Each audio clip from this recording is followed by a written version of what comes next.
ఒత్తిడి తెచ్చి డబ్బులు తీసుకున్నారని వీళ్ళు అంటారు. ఇది నడుస్తూ ఉంటుంది అంతే. సార్ ఏపీ స్కూల్లో సమ్మె సైరన్ ఇదో పెద్ద సమస్య అండి. నిజానికి మన మీడియాలో చాలా తక్కువగా చర్చిస్తున్నాం, చాలా ఎక్కువగా మాట్లాడాల్సిన విషయం ఇది. ఆంధ్రప్రదేశ్ టీచర్లు రేపు నుంచి సమ్మెకి వెళ్తామని ఒక నోటీస్ ఇచ్చారు. నిన్న ఈరోజు కూడా చర్చ జరిగింది. అధికారులు చర్చలు జరుపుతున్నారు, ముందే జరపలేదు వాళ్ళు. నిజానికి నోటీస్ మే 5న ఇచ్చినా వాళ్ళతో చర్చలు జరపలేదు.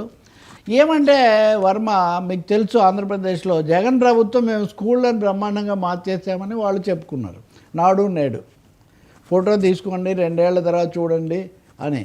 నిజానికి కరోనా వచ్చిందనే పేరుతో 1/3 స్కూళ్ళే చేసాం, మిగిలిన అలాగే ఉన్నాయన్నారు.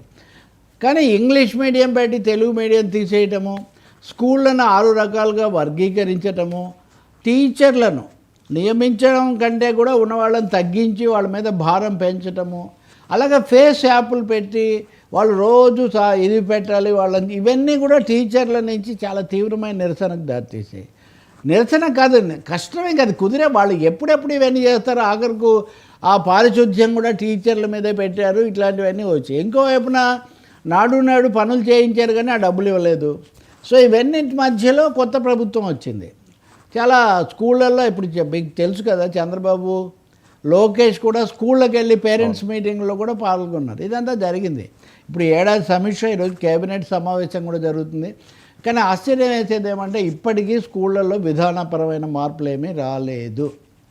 నిన్న కూడా ఏదో సమావేశంలో మాజీ ప్రధాన న్యాయమూర్తి గారు అలాగే ఇంకొంతమంది పాల్గొన్న దాంట్లో తెలుగు మీడియం ఇలాంటి చర్చలు వచ్చాయి.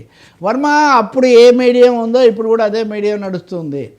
తెలుగు మీడియం ప్రవేశపెట్టడానికి సంబంధించి ఒక్క అంగుళం కూడా నడవలేదు. నా దగ్గర కావాలంటే పత్రాలు సమయం పడుతుంది కానీ, ఎందుకంటే ఒకటే కారణం, టీచర్ల నియామకం ఏం చేయలేదు.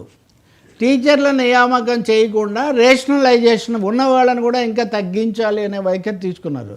జగన్ ఉన్నప్పుడే 40 మంది టీచర్లకు ఒక సెక్షన్, 40 మంది అంటే చాలా ఎక్కువ కదా, 40 మందికి ఒక సెక్షన్ అంటే దాన్ని కూడా వాళ్ళు పాటించకుండా డబల్ అంటే 80 మంది ఉంటేనే 2 సెక్షన్స్ అన్నారు. 50 మంది ఉంటే 50 మంది ఉంటే ఎట్లా అవుతుంది, ఎక్కువ అవుతుంది కదా, 60 మంది ఉంటే ఇలా జరిగింది. సో ఈ ప్రభుత్వం వచ్చిన తర్వాత రేషనలైజేషన్ అనే దాని మీద స్ట్రెస్ పెట్టడం వల్ల స్కూళ్ళల్లో అదే పద్ధతి జరుగుతుంది. తెలుగు మీడియం ప్రవేశపెట్టండి అని అడుగుతున్నారు టీచర్లు. అట్లీస్ట్ సమాంతరంగా ప్యారలల్గా తెలుగు మీడియం కూడా పెట్టండి, చేరేవాళ్ళు చేస్తారని, అది చేయడం లేదు. మూడవది, ప్రాథమిక ప్రీ ప్రైమరీ అనే పేరుతో ఆ 3వ తరగతి వరకు ఉన్న స్కూళ్ళను జగన్ హయాంలో కూడా అంగన్వాడీలకు ఇట్లా చేస్తే వీళ్ళు ఇంకా దాన్ని ఒక 3 రకాలుగా పెంచారు. సో ప్రీ ప్రైమరీ స్కూళ్ళు వాడికి పంపించడం అన్నది పేరెంట్స్కి ఒక పెద్ద సమస్య అయిపోయింది. యాప్ల విషయం కూడా ప్రతిదీ యాప్ అని ఉండింది అది వరకు, వీళ్ళు అన్నీ కలిపి ఒకే యాప్ అన్నారు.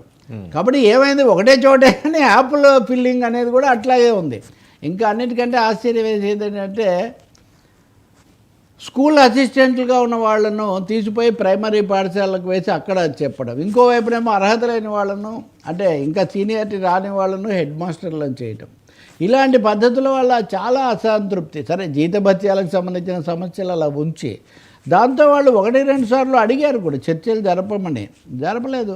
అంటే చెప్తుంది ఏంటంటే తెలుగు మీడియం కానీ స్కూళ్ళ వర్గీకరణను మార్చడం కానీ యాప్లను తగ్గించడం కానీ ఇట్లాంటివి ఏమీ జరగలేదు. పైగా ఇప్పుడు వెనకబడిన పిల్లలకు బోధించటం అంటే స్టాఫ్ను పెంచకుండా వెనకబడిన స్కూళ్ళల్లో బోధించండి అంటే టీచర్లు సమ్మర్ హాలిడేస్లో కూడా చేసే ఒక పరిస్థితి. ఇవి చెప్తే ఓ పెద్ద ప్రచారం ఏంటి, అధికారంలో ఎవరున్నా టీచర్లు ఎక్కడ పాఠాలు చెప్తున్నారు.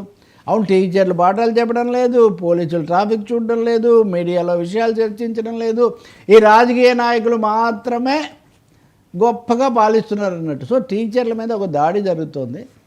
బహుశా ఈరోజు ఏదైనా ఒక అవగాహనకు వచ్చి తాత్కాలికంగా ఏం జరుగుతుందో నాకు తెలియదు కానీ స్కూళ్ళలో విద్యా వ్యవస్థకు సంబంధించిన ఈ మార్పులను చేయకపోతే మాత్రం చాలా తీవ్రమైన పరిస్థితి వచ్చేస్తుంది. ప్రభుత్వ విద్యా వ్యవస్థ కూడా చాలా దెబ్బతింటుంది. లోకేష్ కూడా మరి ఆయనే కాబట్టి దీని మీద ఎక్కువ దృష్టి కూడా పెట్టాల్సిన అవసరం ఒకటి ఉంది. ఆ మోడల్ నుంచి ముందు బయటికి రావాల్సిన అవసరం చాలా ఎక్కువగా ఉంది. ఇప్పుడు జగన్ రాజకీయ విమర్శ వేరు కానీ విధానపరమైన వ్యవస్థాగతమైన మార్పులు ఏం చేస్తారన్నదే ఇక్కడ కీలక అంశంగా ఉంది. రేపు సమ్మె నివారణ జరుగుతుందా లేదా వాళ్ళైతే చాలా గట్టిగా ఉన్నారు. నియామకాలు చేయడం లేదు, రేషనలైజేషన్ పెద్ద బదిలీల సమస్య కూడా. బదిలీలు అన్నది ఒక పెద్ద రాజకీయ అంశంగా మారిపోయింది. విపరీతమైన ఒత్తిళ్ళు, ఆయన చెప్తేనే చేస్తారా, ఈయన చెప్తే చేస్తారా, ఈ తెలుగుదేశం పార్టీలో ఒక తీవ్రమైన సమస్యలాగా మారుతుంది నెమ్మదిగా ఈ బదిలీలకు సంబంధించింది కూడా. ఓకే సార్, ఏంటి యూట్యూబర్ల వేట? జ్యోతి మల్హోత్రా